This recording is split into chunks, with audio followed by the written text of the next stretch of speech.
বিশ্বের একমাত্র এমন এক জনগোষ্ঠী যাদের নিজস্ব কোনো ভূমি নেই। জন্মের পর জন্ম তারা কেবল সমুদ্রের উপরে বেশি বেড়েছে। তারা হলো সমুদ্রের যাযাবর জাতি বাজাও জনগোষ্ঠী।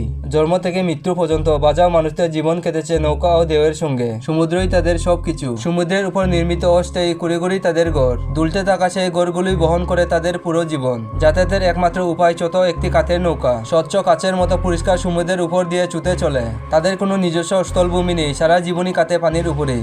মনে হয় যেন সমুদ্রই তাদের লালন করছে।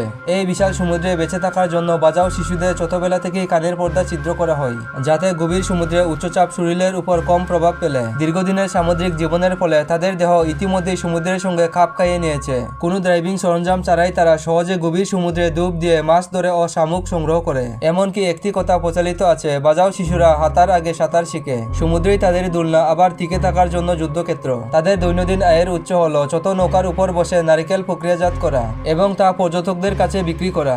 এই সমুদ্রে গড়ে উঠেছে তাদের একেবারে অন্যান্য জীবনধারা।